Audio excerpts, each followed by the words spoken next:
우리 사랑하는 청년 여러분, 예수님께서 부활하셨습니다. 믿으십니까? 아멘. 부활이 무엇이냐고 우리 소년부 아이들한테 물어봤더니 다시 살아나는 거래요. 맞죠? 근데 부활을 다른 말로 의미하면 죽음에서 살아 돌아온 것이 부활입니다. 여러분, 우리가 한번 죽음에 이르면 돌아올 수 있나요? 돌아올 수 없나요? 돌아올 수 없죠. 근데 우리 소년부 아이들은 있대요. 그래서 제가 할 말이 없었습니다. 여러분, 부활이 우리에게 소망이 되는 것은 죽으면 돌아올 수 없거든요. 근데 유일하게 죽음에서 돌아오신 분이 누굽니까? 예수님이시죠. 그럼 그 예수님은 우리에게 무엇을 하실 수 있는 분입니까? 우리가 죽어도 우리를 죽음에서 인도하여서 다시 살아나도록, 우리가 우리의 인생의 죽음에, 내 문제의 죽음에, 내 감정의 죽음에, 내 상황의 죽음에 죽을지라도 죽음에서 살아 돌아오신 예수는 우리를 어떤 죽음 가운데서도 꺼집어내줘 주시고 인도하여 주시고 다시 살아 돌아오게 하실 수 있는 분임을 믿으시길 바랍니다. 그러기에 부활이 우리에게 소망이 되는 것입니다. 죽어도 괜찮아라고 말할 수 있는 거죠. 세상이 우리를 향해서 너 그러다 죽어, 너 까불다 죽어, 너 그러다 정말 큰일 난다라고 우리를 협박할지라도 우리는 부활의 예수님을 통해서 뭐라고 고백할 수 있는 거죠? 죽어도 괜찮아.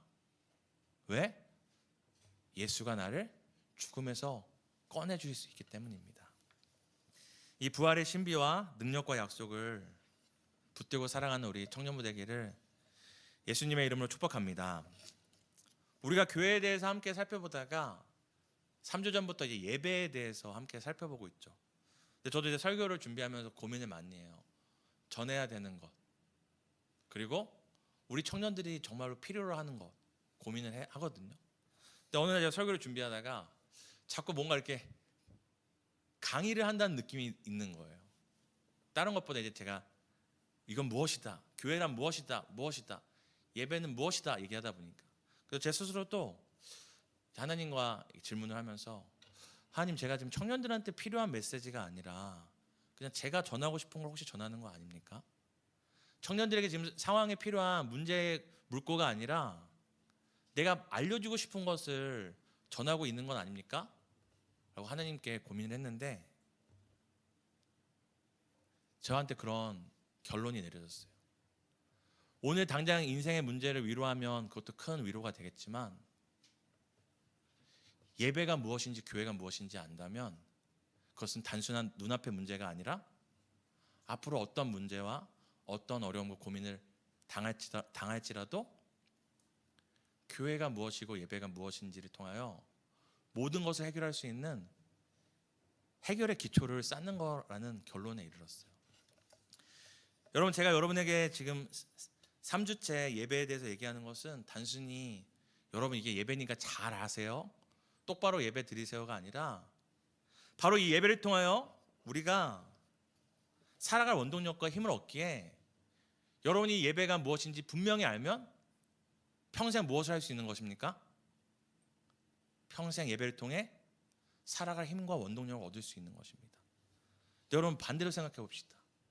예배가 예배인지 모르고 맨날 예배에 나와요. 그럼 어떻게 되겠습니까? 예배를 수십 번 수백 번 드리지만 예배답지 않은 예배를 통해 원동력을 잃고 살아갈 힘을 잃어버리게, 얻지 못하게 됩니다. 그래서 여러분, 예배가 변질되면 살아갈 원동력과 힘을 반드시 잃게 됩니다. 예배가 죽으면 교회가 죽고, 예배가 죽으면 시대가 죽습니다.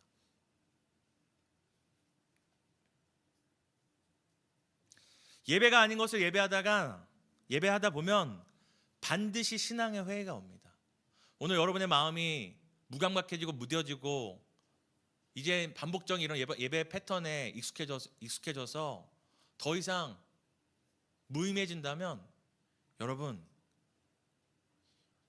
우리가 드리는 예배에 문제가 있는지를 점검하지 말고 내가 정말 예배를 드리고 있는지, 내가 정말 예배다운 예배를 알고 드리고 있는지를 점검해야 합니다.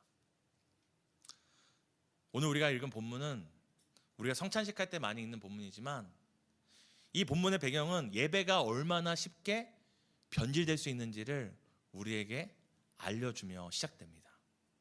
우리 함께 오늘 읽지 않았지만 고린도전서 11장 17절 18절 함께 읽었으면 좋겠습니다. 성경책 가지고 다니시죠? 네, 훌륭합니다. 우리 나연이 도님 훌륭하십니다. 가시는 길에 소년부실 창고에 과자 있거든요. 하나 가져가세요. 들키지 마세요. 우리 고린도전서 11장 17절에 18절 함께 읽겠습니다. 함께 읽습니다. 시작. 내가 명하는 이 일에 너희를 칭찬하지 아니하나니 이는 너희의 모임이 유익이 못되고 도리어 해로움이라. 먼저 너희가 교회에 모일 때에 너희 중에 분쟁이 있다함을 듣고 어느 정도 믿거니와. 지금 사도 바울이 뭐라고 얘기하냐면 고린도 교회가 교회로 모이고 있는데 교회로 모이고 있는 그것이 뭐 하고 있다고요? 유익이 되지 못하고 있대요. 여러분, 교회로 모이고 있는데 유익이 되지 못하고 있다고 합니다.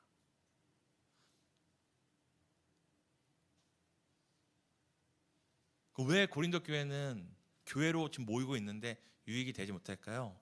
그 뒤에 나오는 21절 22절에 왜 교회로 모임에도 유익을 얻지 못하고 있는지에 대해서 알려줍니다. 함께 읽겠습니다. 21절 22절. 이는 먹을 때에 각각 자기의 만찬을 먼저 먹음으로 어떤 사람은 시장하고 어떤 사람은 취함이라. 너희가 먹고 마실 집이 없느냐? 너희가 하나님의 교회를 업신여기고 빈궁한 자들을 부끄럽게 하느냐? 내가 너희에게 무슨 말을 하랴? 너희를 칭찬하랴? 이것으로 칭찬하지 아니하노라. 갑자기 지금 먹는 얘기가 나오는데 이 먹는 얘기는 그냥 먹는 얘기가 나오죠. 그 내용의 중심 뭐냐면 누군가는 많이 갖다 먹어서 많이 먹고, 그리고 누가 많이 먹으니까 어떤 사람은 뭐예요? 많이 못 먹고 적게 먹는다는 거죠. 교회로 모였는데 누군가 많이 먹고 누군가 적게 먹으니까 유익이 안 되는가 얘기하는 것이 아니라 지금 무엇을 많이 먹고 무엇을 먹지 못하는 것에 대해 얘기하는 겁니까? 바로 성찬에 관한 것입니다. 여러분, 초대교회가 모일 때마다 했던 예배의 형식이 있었는데 그게 바로 무엇이냐면 성찬이었어요. 우리는 모임 때마다 뭘 하죠? 찬양팀이 찬양하고 사도신경하고 헌금도 하고 뭐 이렇게 GBS도 하잖아요. 근데 초대교회가 모일 때마다 예배를 했던 가장 중요하게 여겼던 예배의 그 폼이 뭐였냐면 바로 성찬식이었어요. 우리 함께 고린도전서를 손가락에 끼고 사도행전으로 넘어가서 사도행전 4장을 함께 보겠습니다. 초대교회의 흥왕에 대해서 기록되고 있는 사도행전 4장이 아니고 2장입니다. 2장 42절과 46절 신약 190쪽입니다. 우리 함께 읽도록 하겠습니다. 사도행전 2장 42절 46절입니다. 함께 읽겠습니다. 시작. 그들이 사도의 가르침을 받아 서로 교제하고 떡을 떼며 오로지 기도하기를 힘쓰니라. 46절입니다. 날마다 마음을 같이하여 성전에 모이기를 힘쓰고 집에서 떡을 떼며 기쁨과 순전한 마음으로 음식을 먹고. 아멘. 지금 이 두 구절에서 공통적으로 나오는 것이 무엇이죠? 그들이 날마다 모일 때마다 뭘 했다고요? 떡을 뗐다. 이 뗐다는 것은 원어적으로 하면 브레이킹이라고 하는데요, 찢었다는 표현입니다. 그리고 여기에 정관사가 붙어요. 그냥 빵을 뜯어먹은 사건이 아니라 어떤 의미입니까? 누구나 해서 우리 오늘 떡을 찢을 거야 하면 누구나 알 수 있는 바로 성찬을 의미하는 거죠. 지금 고린도 교회가 교회로 모일 때마다 왜 그들의 모임이 유익이 되지 못했냐면 그들이 모일 때마다 초대교회와 같이 성찬식을 행하는데 그 예배를 드리는데 예배를 드릴 때 어떤 사건이 벌어지는 거예요? 누군가는 많이 먹고 누군가는 먹지 못해서 배고픔을 느끼는 것입니다. 예배를 드리러 왔는데 누군가는 자기의 필요와 자기의 원하는 것들 잔뜩 얻었는데 누군가는 어떻습니까? 자기의 것들을 하나도 얻지 못하고 가는 것이죠. 예배가 어떤 예배가 된 겁니까? 자기의 필요와 자기의 원하는 바를 채우는 것이 된 겁니다. 누군지 먼저 와서 많이 먹고 많이 얻음으로 자기가 원하던 바를 얻어내는 것이 예배의 목적이 되니 지금 사도 바울이 고린도 교회를 뭐라고 얘기합니까? 너희들이 교회로 모여서 예배를 드릴지라도 그것이 유익이 되지 못하고 있다. 지금 예배가 어떤 것인지를 떠나서 예배 자체가 자기의 필요와 자기의 욕구와 자기의 것들을 해결하기 위해, 채우기 위해 예배를 드리다 보니 교회로 모여 예배를 드릴지라도 그것이 유익이 되지 못하고 있다고 얘기를 합니다. 사랑하는 청년 여러분, 우리 초대교회가 모였을 때 성찬으로 예배 드린다고 했잖아요.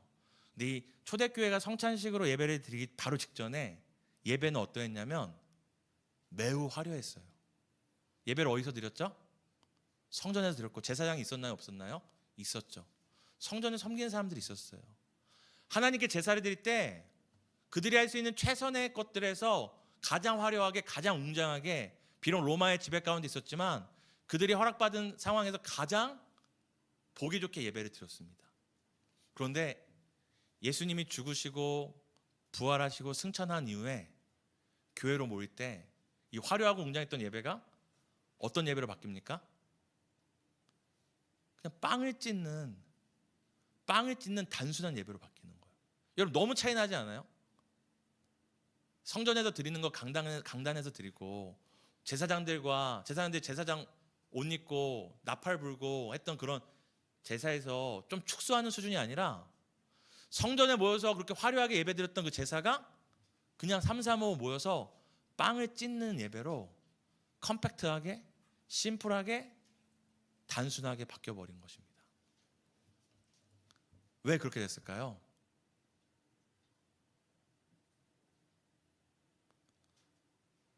바로 그 화려한 예배와 오늘 초대교회의 이 심플한 성찬의 예배 사이에 예수 그리스도의 십자가가 있기 때문입니다.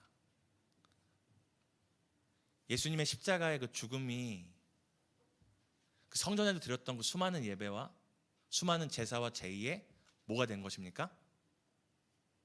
피날레가 된 거죠. 아무리 성전에서 수많은 제물과 제사를 드린다 할지라도 그 어떤 것도 예수 그리스도의 십자가의 죽음의 모형일 뿐이잖아요. 아무리 화려하고 웅장하고 대단할지라도 예수께서, 하나님의 어린 양의 실체이신 예수께서 십자가에 죽으심으로 제사의 피날레를 찍어주셨기 때문입니다. 더 이상 그렇게 화려하게 드리지 않아도 무엇입니까? 빵을 찢으며 잔을 나누며 예배를 드릴지라도 그 예배만으로 무엇과 연결되는 거냐면 바로 예수 그리스도의 십자가의 그 피날레와 연결이 되기 때문입니다. 여러분, 그러면 왜 이 화려했던 제의가 일순간에 이렇게 컴팩트하게 돼버렸을까요? 사람들이 예수님도 죽고 다시 사셨으니까 우리 그냥 간단하게 드리자, 우리 로마의 핍박을 받고 유대인의 핍박을 받으니까 우리 이제 좀 심플하게 드리자 했던 것이 아니라 바로 이렇게 심플하게 드리는 것이 주께 받은 것이기 때문입니다. 주님이 가르쳐 주신 예배 방식이기 때문입니다. 우리 함께 고린도전서 11장 23절 오늘 본문의 첫 절을 읽도록 하겠습니다. 우리 함께 읽겠습니다. 내가 너희에게 전한 것은 주께 받은 것이니. 다시 한번 읽겠습니다. 시작. 내가 너희에게 전한 것은 주께 받은 것이니 곧 주 예수께서 잡히시던 밤에 떡을 가지사. 여러분, 성전에서 제사하고 제의하고 화려하고 웅장하게 드렸던 예배가 이렇게 빵을 찢는 단순한 예배가 된 것은 예수께서 그렇게 가르쳐 주신 것이기 때문입니다. 근데 그렇게 예배 형식이 심플해지고 단순해지고 예수님께 받은 예배 형식인데도 불구하고 오늘 고린도 교회의 이 예배가 어떻게 되고 있습니까? 변질되었습니다. 여러분, 예수님이 가르쳐준 폼인데도 사람들이 그 예배를 얼마든지 어떻게 만듭니까? 변질되게 만들어서 예배에 와서 무엇을 채우는 겁니까? 자기의 배고픔, 자기의 필요, 자기의 문제를 해결하는 것을 이 성찬을 통한 예배의 동기와 목적을 삼고 있는 것입니다. 여러분, 예수 그리스도께서 직접 가르치신 예배임에도, 새로운 리폼의 예배 방식임에도 이 변질되고 있는 예배, 나의 필요, 나의 문제, 나의 것들을 채우는 이 예배로 변질된 예배의 모습, 어떤 예배를 닮아 있습니까? 땅의 소산을 위해 제사 드렸던 가인의 제사를 닮아 있지 않나요? 땅의 소산을 위하여 수많은 우상들을 섬겼던 이집트와 가나안 땅의 이방인의 제사와 닮아 있지 않나요? 너희는 무엇을 먹을까, 무엇을 입을까, 무엇을 마실까 염려하지 마라. 이런 것들은 다 누가 구하는 것이라고요? 이방인, 이방 우상을 섬기는 자들이 구하는 것인데, 지금 예수님께서 새롭게 전해주신 리폼의 성찬의 예배도 어떻게 변제된 것입니까? 내 배를 배부르게 하는, 내 필요를 채우는 예배로 변제된 것입니다. 여러분, 아무리 예수님이 전해준 예배의 형태라 할지라도 예배의 본질을 놓치고 예배의 동기와 목적을 놓치면 그건 예배가 아닙니다. 예배가 아닌 예배는 여러분을 살릴 수 없습니다. 수십 번, 수백 번, 수천 번, 수만 번 나와도.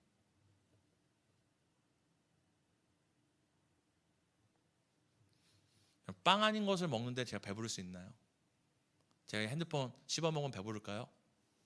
물론 배부르겠죠. 배는 부르겠죠. 예배가 아닌 예배를 드린데 여러분 거기서 힘을 얻을 수 있을까요? 예배가 아닌 예배를 드리고 있는데 그 예배에 감격이 있을까요? 여러분, 예배를 놓치면, 예배가 변제되면 삶은 힘을 잃고 자기의 욕심과 욕구만 채우는 수단이 됩니다. 여러분, 하나님께 드리는 예배도 본질을 놓치면 자기의 욕구와 욕심만 채우는 수단이 돼버리는데, 그럼 우리의 삶은 어떻게 될까요? 예배도 그렇게 변질된다면 우리의 삶은 어떻겠습니까? 여러분 스스로 여러분 자신을 자기의 욕구와 만족과 문제를 해결하기 위한 수단으로 자신을 써먹는 변질된 관계가 됩니다. 오늘 이렇게 예수께서 가르쳐 주신 예배의 형태임에도 불구하고 자기들 배만 채우는, 자기들의 필요만 바라는 이 고린도 교회를 향하여서 사도 바울이 고린도전서 11장을 통하여서 다시 무엇을 얘기하는 것입니까? 이것은 내가 너에게 전한 것은 주께 받은 것이다 하며 다시 한번 예배의 본질이 무엇인지를 알려주는 것이죠. 왜 그랬을까요? 사도 바울이 열받아서? 예배를 예배답게 안 드리는 걸 꼴 보기 싫어서?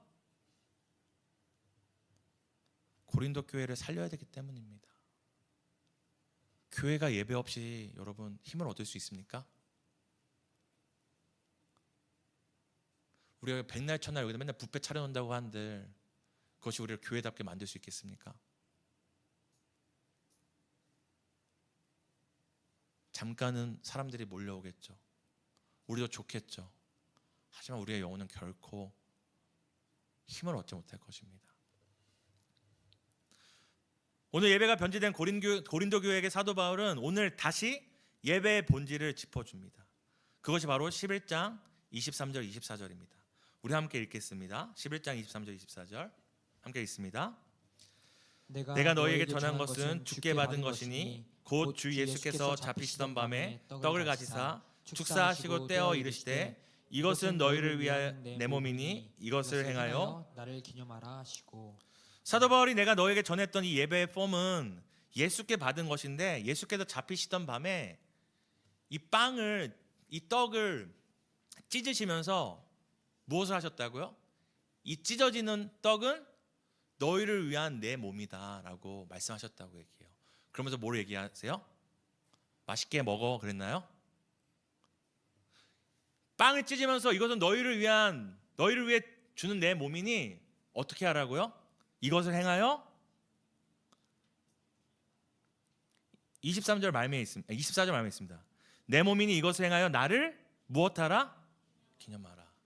여기 기념하라가 리멤버런스로 쓰이는데요. 다른 말로 무엇입니까? 나를 기억하라는 것이죠.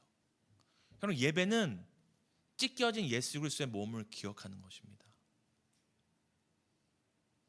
조각난 여러분의 인생과 마음을 묵상하는 시간이 아니라 예배는 나를 위해 조각나 버리신 예수 그리스도를 기억하는 것입니다.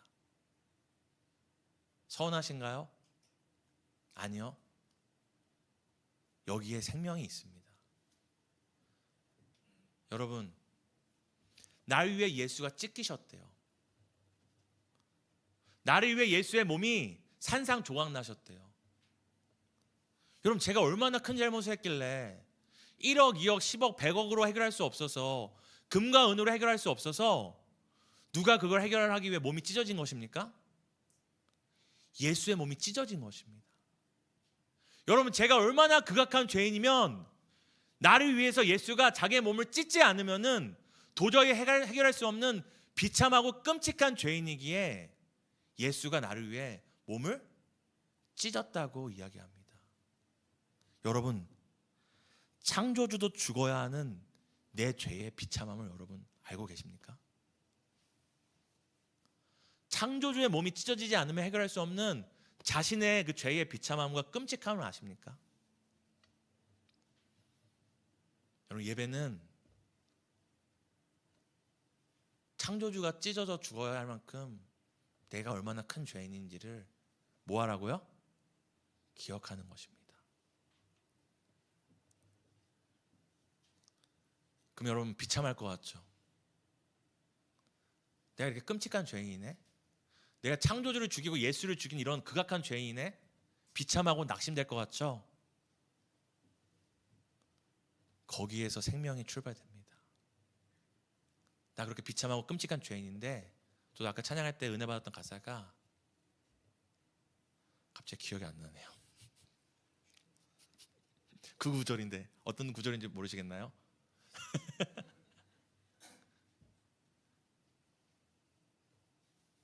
도현 형제가 했던 그 솔로 부분인 것 같아요. 영원히 변치 않는다고. 찬양, 아니구나, 거기 아니다. 찬양하세 영원히 변치 않는 그 사랑, 위대한 그 사랑, 내 죄 씻어. 여러분, 내가 이렇게 끔찍한 죄인인데 여전히 나는 죄를 짓고 죄를 사랑하는데 예수님은 뭐라고요? 영원히 변치 않으신대요. 십자가에서 찢기신 것을 후회한다 말씀하지 않으시고 뭐라고 얘기하세요? 기억하라고, 기념하라고 얘기하세요. 여러분, 여자친구랑 헤어진 거 기념하십니까? 회사에서 잘린 거 기념하십니까? 여러분, 실패한 거 기념하십니까? 오늘 예수님은 뭐래요? 우리 위해 자신의 몸이 찢겨진 걸 뭐하라고요? 기념하래요. 예수님은 나 같은 죄인 살리신, 이렇게 비참하고 끔찍한 죄인 살리신 그것이 예수님에게 뭐가 되는 거예요? 기쁨과 기념이 되는 거죠. 여러분, 예배는 찢기신 예수 그리스도의 몸을 기억하며 내 죄의 비참함과 심판받아 마땅한 나의 형편을 기억하는 것입니다. 그걸 기억할 때 그때 비로소 나 같은 죄인 살리신 그 사랑이 놀랍게 다가오는 거예요. 그리고 우리가 앞으로 얻고 채워야 할 어떤 은혜보다 이 받아버린 그 갚을 수 없는 큰 은혜에 또 놀라고 또 감격하고 또 감사하고 감동하는 것이 바로 예배입니다. 여러분, 예수가 여러분 위해 몸을 주셨어요. 여러분, 이것보다 감격하고 감동할 일이 무엇입니까? 여러분, 오늘 마음에 바라는 로또, 내가 원하는 누군가 결혼하는 거, 내가 원하는 인생의 모든 걸 성공하는, 앞으로 살아가면서 아까 대수레더님께서도 인도하실 때 얘기했지만 앞으로 살아가면서 여러분이 받을 그 어떤 극치에 좋은 것보다 이미 여러분은 그 어떤 것과도 맞바꿀 수 없는 가장 좋은 것을 이미 받은 사람들이에요. 무엇을 받았습니까? 여러분을 위해 그 몸을 찢기신 예수 그리스도를 받은 사람들이기 때문입니다. 근데 그 예수가 오늘 여러분을 감동하지 못한다면 오늘 살아가면서 여러분이 무엇에 감동할 수 있고, 나를 위해 몸을 찢기신 예수께 감사하지 못한다면 앞으로 살면 로또를 맞든 뭐라든 무엇에 감사할 수 있겠습니까?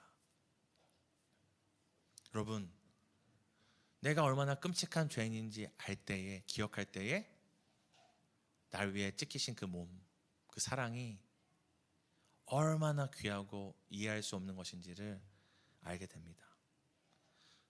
오늘 예배는 사도 바울이 첫 번째로 뭐라고 얘기합니까? 이 떡을 찢을 때마다 우리를 위해 주신 예수 그리스도의 몸을 기억하는 것이라고 얘기합니다. 그리고 두 번째 뭐라고 얘기하죠? 25절입니다. 함께 25절 읽겠습니다. 함께 읽겠습니다. 식후에 또한 그와 같이 잔을 가지고 이르시되 이 잔은 내 피로 세운 새 언약이니 이것을 행하여 마실 때마다 나를 기념하라 하셨으니. 여러분, 또 기념하래요. 또 기억하래요. 여러분, 예배의 두 번째 요소가 무엇입니까? 두 번째 요소도 기억하는 겁니다. 근데 두 번째는 소스가 바뀌었죠. 바로 포도주를 마시면서 무엇을 기억하는 겁니까?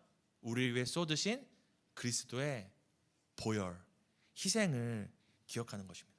여러분, 떡을 찢는 것으로 시작된 예배가, 예수 그리스도의 몸을 찢는 것으로 시작된 예배가 포도주를 마시면서 나를 위해 쏟으신 예수 그리스도의 피와 물을 기억하는 것으로 이어지고 있는 것입니다. 똑같죠. 그리스도의 피 흘릴 만큼 누군가 피 흘려야지만 해결될 만큼 나의 죄와 상태가 끔찍하다는 것을 보여주는 것이죠. 그런데 여기서 재밌는 표현이 나옵니다.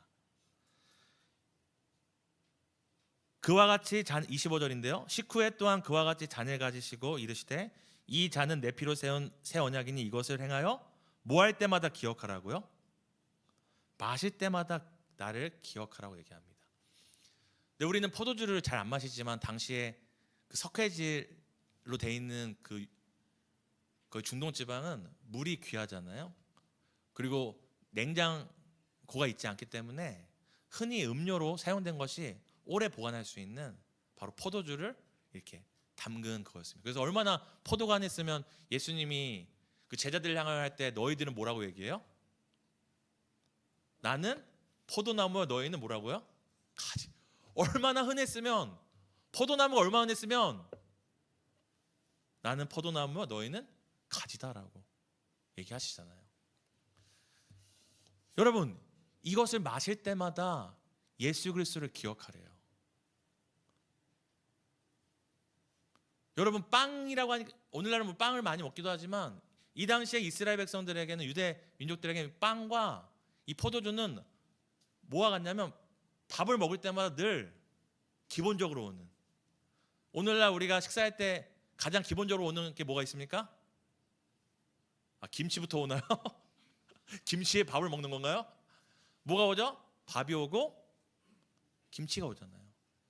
여러분, 빵과 포도주 자체에 어떤 능력이 있는 게 아니라 예수께서 나를 기억하라 하실 때 기억하라고 했던 재료가 무엇이냐면 단순히 특별한 날뿐만 아니라 언제 늘 볼 수 있는 거예요? 하루에 수시로 볼 수 있는 거예요. 이것을 마실 때마다, 이것을 마실 때마다.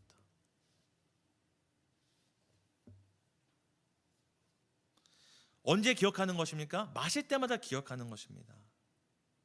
단순히 우리가 교회로 모여서 예배를 드릴 때만 예수 그리스도의 그 찢겨진 몸과 흘리신 피를 기억하는 것이 아니라, 여러분,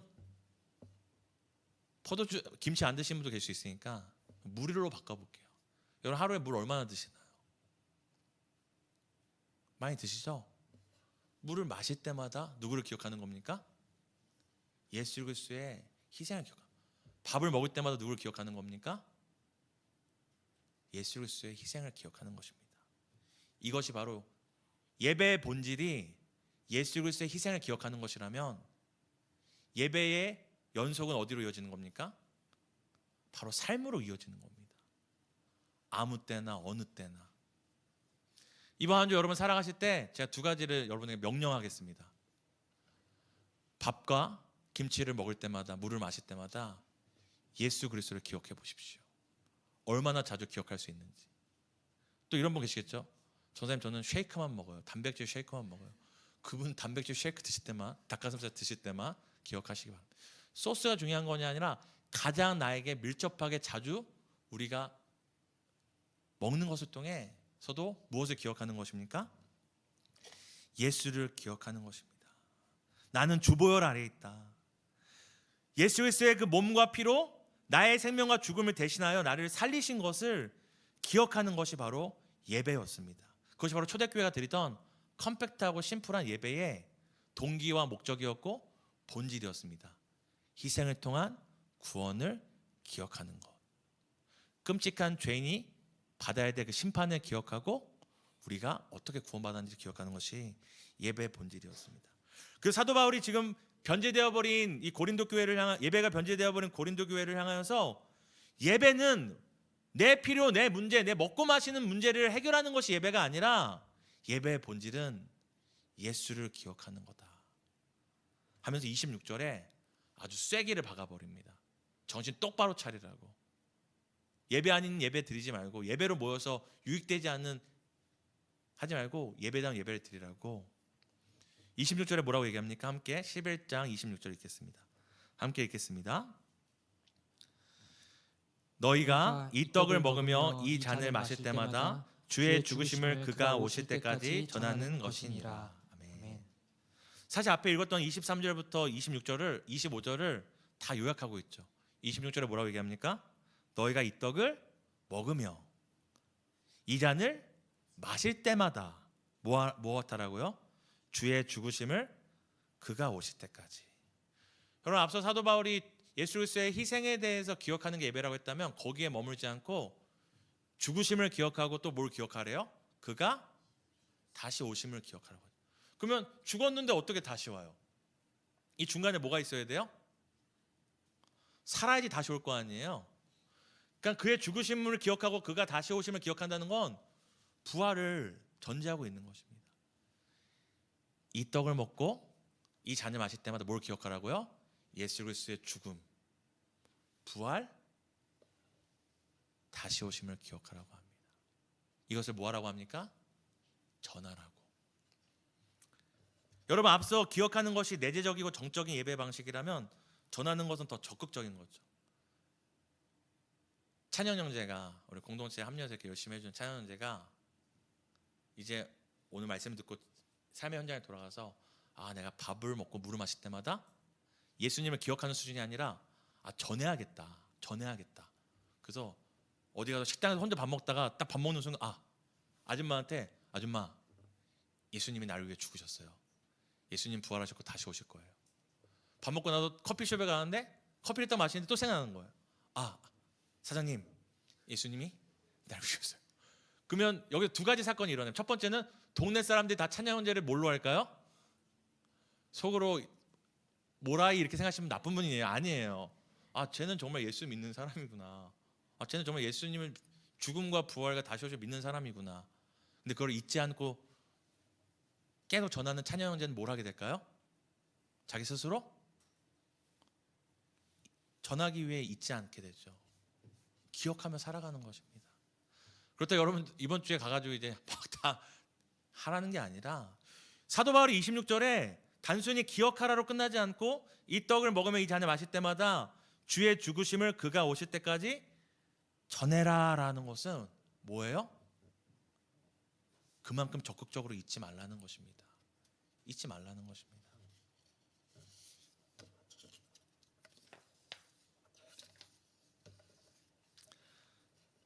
여러분, 그렇게 만민에게 기억될 뿐만 아니라 스스로 나는 무엇을 위해 살고 누구를 위해 살고 어디를 향해 걸어가는 자인지를 스스로에게 끊임없이 되새기는 삶의 예배가 시작되는 거죠. 함께 모여 드린 예배가 어디로 이어지는 거예요? 내 삶에서 이 떡을 먹고 이 잔을 마실 때마다 예수의 죽으심과 부활과 다시 오심을 기억하는.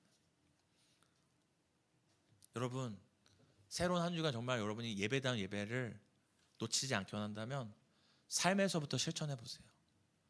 밥과 김치를 먹을 때마다, 단백질 쉐이크와 닭가슴살을 먹을 때마다, 물을 마실 때마다 나는 예수 그리스도의 죽으심과 부활과 다시 오심을 기억하겠다. 여러분, 이렇게 생각할 수 있어요. 전사님, 저 지금 내 문제, 내 상황, 내 감정이 힘든데 제가 이것을 해결하기 위해 예배 드리면 안 되나요? 예배 드리셔도 됩니다. 근데 여러분, 예배의 신비가 여기에 있어요. 내 문제와 내 상황과 내 아픔만을 토로한다고 토로해도 문제가 해결되지 않을 때가 많은데, 우리가 그것에 집중하지 않고 내가 당했던 심판과 죄의 비참함과 끔찍한 나를 대신한 예수 그리스도의 몸과 피를 기억하고 또 기억하고 매주 매일 반복해서 기억할 뿐인데, 거기에서 뭐가 샘솟냐면 마르지 않는 감사와 감격, 세상을 다 잃어도 오늘을 살아갈 이유와 힘, 원동력을 얻게 됩니다. 아니라고요? 우리 신앙의 선배들이 이렇게 고백했어요. 십자가, 십자가. 내가 처음 볼 때에 나의 마음의 큰 고통 사라져. 여러분, 십자가만 바라봤는데도 마음의 고통이 사라졌대요. 마음의 고통이. 어떤 일이 일어납니까? 오늘 믿고서 내 눈 밝았네. 참 내 기쁨 영원하도다. 여러분, 십자가를 바라보고 예수 그리스도의 희생과 죽음을 기억했는데 그 안에서 뭐가 나온다고요? 큰 고통은 사라지고 내 눈이 밝아져서 내 기쁨이 어떻게 된다고요? 영원하다고요. 영원하다고요. 여러분, 여전히 내 문제와 아픔과 나의 필요를 위해 예배드리실 분들 계시다면 막지 않겠습니다. 근데 이렇게 수십 번, 수백 번, 수년 동안 들어도 또 다른 문제, 또 다른 상황, 또 다른 아픔, 또 다른 고통 때문에 여전히 쳇바퀴 돌고 있다면 여러분, 한번 나를 위해 찢기신 그리스도의 몸과 흘리신 피를 기억하고 또 기억해 보세요. 거기서 큰 고통과 영원한 기쁨이 샘솟는 것을 여러분 발견하게 됩니다. 그래서 예배에 우리의 살아갈 힘과 원동력이 있다고 이야기하는 것입니다. 제가 여러분보다 조금 더 살았잖아요. 나이 차이 별로 안 나니까. 아주 조금 더 살았는데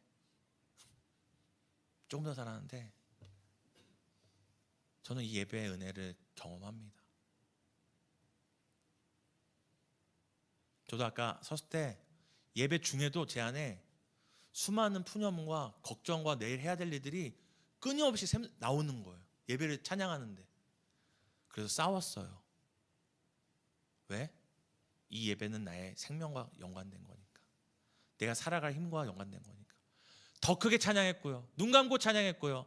손 들고 찬양했고요. 가끔은 화음 넣어서도 찬양했어요. 예배에 목숨 걸려고.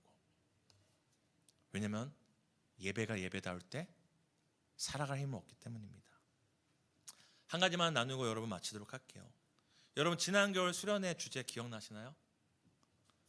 소년부 과자 드리도록 하겠습니다. 뭐였죠 우리가? 네? 과자 드시기 싫으셔서 그런가요? 받아도 남 주셔도 돼요. 겨울 따뜻한 말씀을 살리다는 이제 그거였고, 이제 우리가 핵심을 함께 나눴던 거. 뭘 말하다? 네, 사랑을 말하다였죠. 갑자기 겨울 수련회 얘기하니까 그런데 여러분, 그때 우리가 사랑을 정의했잖아요. 사랑은 무엇하는 것이다? 세 가지? 기억하고, 생각하고, 헤아리는 것이다. 여러분, 근데 오늘 성경 예배가 뭐래요? 예배가 뭐라고요? 기억하는 거래요. 그 예배 자체가 하나님을 뭐 하는 거예요? 사랑하는 거예요, 여러분. 여러분, 하나님 사랑하십니까? 예수님 사랑하십니까? 예배만으로도 하나님이, 우리의 예배 시간에 하나님을 기억하는 것만으로 하나님은 그걸 예배로 받지 않고 뭘로 받으시는 거예요? 사랑의 행위로 받으시는 거죠. 그래서 우리가 예배에 목숨 걸어야 되는 거예요. 왜? 우리 마음과 뜻과 정성을 다하여 누구를 사랑하기로 결정한 사람들이에요? 하나님을 사랑하기로 결정한 사람들이잖아요. 여러분, 예배는 사랑이고 예배는 기억하는 것이고, 우리는 예배 가운데 예수님만 기억함으로 예수님만 사랑하는 시간이 되어야 될 줄 믿습니다. 우리 함께 시간 찬양하면서 우리의 상황과 형편과 모든 문제들이 다르지만 우리의 삶의 자리에서 하나님 기억하겠다고. 이 찬양 가사 그거잖아요. 부르신 곳에서 나는 예배한다. 다른 말로 바꾸면 뭐예요? 부르신 곳에서 나는 뭐 하겠다? 사랑하고 기억하겠다. 여러분, 삶의 예배는 바로 하나님 기억하면서 하는 게 삶의 예배인 거예요. 함께 우리가 그 마음을 담아 고백합시다.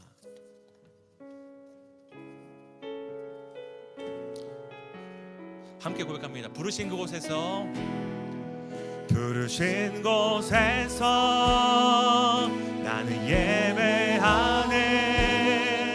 어떤 상황에도 나는 예배하네. 부르신 곳에서 나는 예배하네. 어떤 상황에도 나는, 이것이 바로 예배입니다. 주님을 기억하는 것이 예배입니다. 부르신 곳에서 예수만 상황에도 나는 기억하네. 부르신 곳에서 나는 예배하네. 여러분, 예배는 하나님을 기억하고 예수를 기억하는 것입니다. 부르신 곳에서 나는 예배하네. 어떤 상황에서도 예수의 십자가를 기억하며 살아갑니다. 오직 주님만 예배하네. 이것이 예배, 이것이 우리의 사랑의 고백입니다. 부르신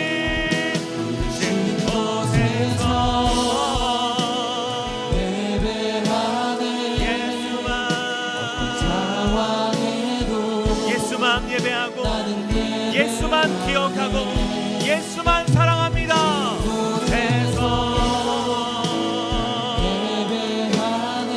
하나님이 원하시는 참된 예배, 이것이 바로 그것입니다.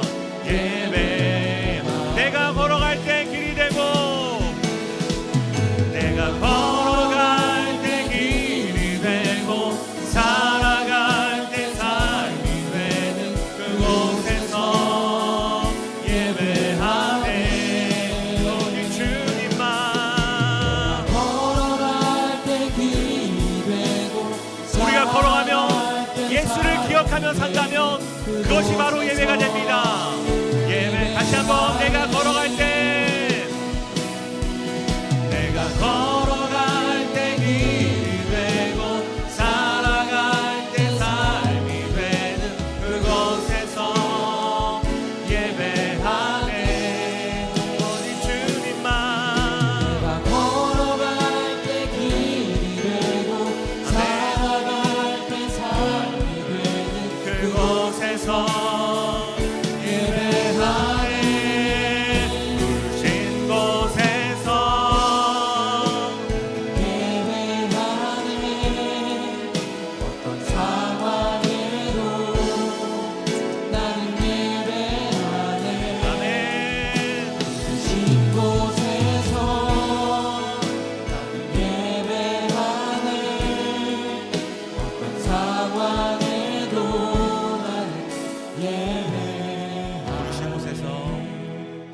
부르신 곳에서 나는 예배하네. 어떤 상황에도 나는 예배하네. 부르신 곳에서 아멘. 나는 예배하네. 어떤 상황에도 나는, 우리 함께 다짐하며 고백합니다. 어떤 상황에도, 어떤 상황에도 나는 예배하네. 어떤 상황에도, 어떤 상황에도 나는 예배하네.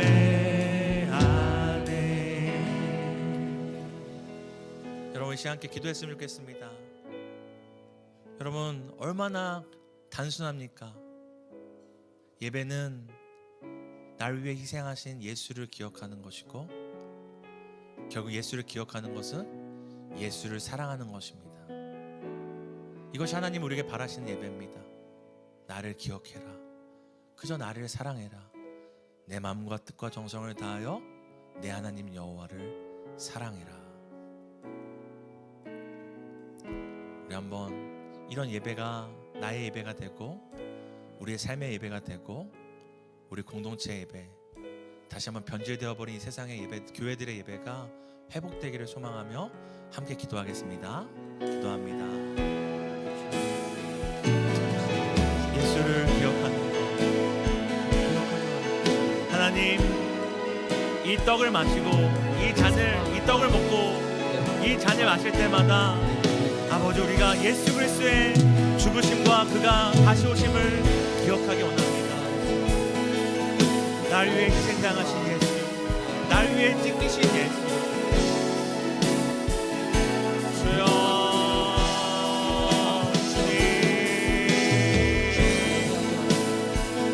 주님 우리가 기억하기 원합니다.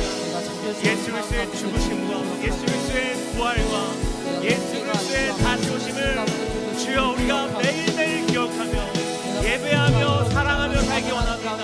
주님을 사랑하는 것이 곧 예배하는 것이고, 주님을 사랑하는 것이 주님을 예배하는 것이고, 예배하는 것이 주님을 사랑하는 것이고, 예배하는 것이 주님을 기억하는 것입니다. 주여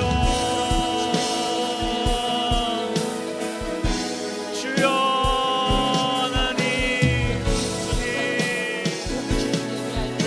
우리의 예배가 변질된 예배가 회복되기를 소망합니다. 아버지, 예수를 기억하지 않고 내 문제만 기억하고 내 상황과 아픔만 기억하고 나의 모자람과 부족함만 기억하는 변질된 예배가 아니라 땅의 소산을 위한 무엇을 먹을까 무엇을 입을까 무엇을 마실까 하는 예배가 아니라 오 주님, 오 주님, 나를 위해 그 몸과 그 피를 쏟으신 예수를 기억하는 예배, 예수를 기억하며 사랑하는 예배, 예수를 사랑하는 예배를 우리가 드리기를 원합니다. 아버지, 우리 예배가 우리 한 사람의 예배가 회복되는 걸 통하여서 우리 공동체의 예배가 회복되게 하시고, 더 나아가서 변질되어 버린 한국교회의 예배가 회복되어서 하나님을 기억하고 예수 그리스도의 인생을 기억하며 예수 그리스도를 사랑하는 예배를 드릴 수 있도록 주여 도와주시옵소서.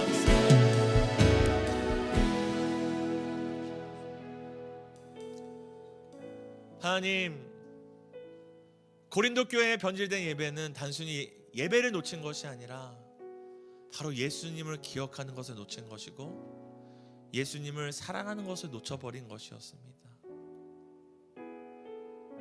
그 사도 바울이 고린도전서 13장에 뭐라고 얘기합니까? 사랑이 없으면 아무것도 아니다. 예수님, 우리가 예배 드린다고 수없이 말하지만 그 예배 가운데 예수님을 놓치고 하나님을 놓치고 하나님을 사랑하지 않고 하나님을 기억하지 않고 그저 예배의 그 테두리 안에만 우리가 머물러 있지 않습니까? 하나님, 또 우리가 너무나 쉽게 하나님을 사랑하는 이 자리를 우리의 삶의 바쁨을 핑계 삼고 우리의 삶의 약속을 핑계 삼고 과제를 핑계 삼으로 예수를 기억하고 사랑하는 이 자리를 너무나 쉽게 뒤로 밀어버릴 때가 있지 않습니까? 예배를 놓친 것이 아니라 우리가 예수님 기억하고 사랑하는 것을 놓쳐버린 것임을 우리 잊지 않게 해주세요. 하나님, 우리 사랑하는 청년부 통하여서 다시 한번 예배에 심플하고 단순하고 정말 화려하고 웅장하지 않을지라도 이 예배의 본질을 붙잡을 때 말할 수 없는 예배의 신비와 능력이 넘쳐나는 예배가 우리 공동체 안에 먼저 경험되기를 간절히 소망합니다. 또 우리 사랑하는 청년들 삶 가운데 일터와 정말로 답답한 현실 가운데 살아갈지라도 거기서 십자가 바라보며 예수 기억하며 살아갈 때 마음의 큰 고통이 사라지고 참 기쁨이 영원한 것을 경험하는 우리 청년들 되기를 주님 간절히 원합니다. 아니, 우리 사랑하는 청년들 부르신 자리에서 정말로 신음하듯이 예수님, 내가 예수를 기억합니다. 예수님, 내가 예수님의 다시 오심을 기억합니다. 예배할 때 주님, 한 사람도 놓치지 마시고 내가 너의 예배를 받았다, 나도 너를 기억한다, 주님 말씀하시고 힘주시기를 간절히 소망합니다. 예배가 살아야 내가 삽니다. 예배가 살아야 교회가 삽니다. 예배가 살면 이 시대가 삽니다. 아버지, 우리 사랑하는 청년 공동체의 예배를 통하여 많은 사람들이 주께로 돌아오고 살아나는 역사가 일어나도록 우리를 사용해 주세요. 오늘도 우리를 예수 공동체로, 말씀 공동체로, 예배 공동체로 불러주심을 감사드리며 우리를 이 자리에 불러주신 우리 위해 몸과 피를 쏟으신 다시 사신 예수님의 이름으로 기도드립니다. 아멘. 예수님이 가르쳐준 기도로 함께 예배를 마치겠습니다. 하늘에 계신 우리 아버지여, 이름이 거룩히 여김을 받으시오며 나라에 임하옵시며 뜻이 하늘에서 이루어진 것 같이 땅에서도 이루어지리다. 오늘날 우리에게 일용할 양식을 주옵시고 우리가 우리에게 죄 지은 자를 사하여 준 것 같이 우리 죄를 사하여 주옵시고 우리를 시험에 들게 하지 마옵시고 다만 악에서 구하옵소서.